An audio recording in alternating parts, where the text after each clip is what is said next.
हाँ, ऐसे भगवान संत शिव पंथो कार्यक्रम गाँव को नाम से मेघला पिपिया में शिव पंथ कार्यक्रम चैन सिंह महाराज, सकाराम महाराज, ये भगवान का कार्यक्रम आगे बढ़ाया है। और गुरुपद के शिव दानव ब्रह्मा जी ने उत्पन्न करने का आदेश दिया और विष्णु का पालन करने का, शिव भगवान का जीव का संहार करने का, ये शिव पंथ है।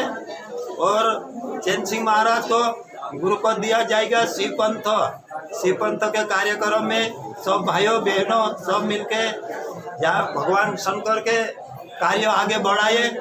सबको कुटी कुटी धन्यवाद। सगन महाराज, चैन सिंह महाराज, सुतपुरी गांव और बड़वानी जिला, बड़वानी तहसील और गुजरात में कार्यक्रम रखा। चैन सिंह महाराज, सकाराम महाराज और सहयोग देने वाला सब भाई जानो सब मिली जो कार्यक्रम रखा। ये कार्यक्रम का आगे बढ़ाना है कि जतर महाराज, रोहिला माता जी और वन सिंह बाबा का कार्यक्रम आरथे वाला ये जानो गुरु को दिया जाता है, तत्व ज्ञान बताते हैं।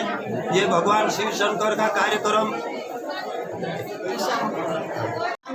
हाँ, मेघा पिपिया गांव है, अमरेली जिलो, कुकावल तालुका अमरेली जिला। यहाँ कार्यक्रम रखा गया है कि सब जब गाँव आवा सब सहयोग किया। भोलेनाथ भगवान के मंदिर में और कलश यात्रा का स्थापना किया और ये गाँव सब सहयोग करके भगवान का कार्यक्रम आगे बढ़ाया। और शिव शंकर भगवान और ब्रह्मा और विष्णु ये तीनों देवता के आशीर्वाद से हमारा ये मेघा पिपलिया में धर्म का कार्यक्रम रखा गया है। सब भाई बहनों ने धन्यवाद से सबका अनुदान के लिए कार्यक्रम रखा गया है और धर्म के वजह से धर्म के आगे बढ़ाई। કુકાવ તાલુકાના ભેગેપડા ગામની અંદર બળવાણી તાલુકાના શિવપંથી મધ્યપ્રદેશ બળવાણી જિલ્લાના ખેત મજૂર આજે કાર્યક્રમ રાખ્યો હતો। રેલી ગુરુજીને ધારણ કરવાનો કાયમ રાખ્યો હતો।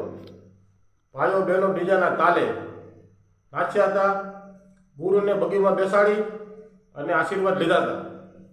ત્યાં બધાને મજૂરને ખેત મજૂરને બધાને વ્યસન મુક્તિ માટે પણ ગુરુજી આદેશ આપ્યો હતો અને પણ સાંજે ભોજનની વ્યવસ્થા રાખવામાં આવી હતી। ગામ લોકોએ સાથ સહકાર પણ આપ્યો હતો। શિવપંથી લોકોએ સારો કાર્યક્રમ ધૂમ મચાવ્યો હતો અને ખેત મજૂરોને પણ મેઘાપુરાના ગામ લોકોએ સાથ સહકાર આપ્યો। એ લોકોએ ભોજનની વ્યવસ્થા રાખી હતી। ગામ લોકોએ પાણી, જગ્યા, લાઇટ, સમયાણું તમામ વ્યવસ્થા કરી આપી હતી। એ લોકો પણ ગામ લોકોનું સ્વાગત કર્યું હતું। શિવપંથી ગામ લોકોનું પણ સાલ ઓઢાડીને સ્વાગત કર્યું। મેઘાપુરા ગામ લોકોએ પણ શિવપંથીનું સ્વાગત કર્યું। અમારા ગામની અંદર આવો કાર્યક્રમ જોરદાર કર્યો। સાંજે ભોજનની વ્યવસ્થા પણ કરી હતી। ગામ લોકોએ સાથ સહકાર આપ્યો હતો।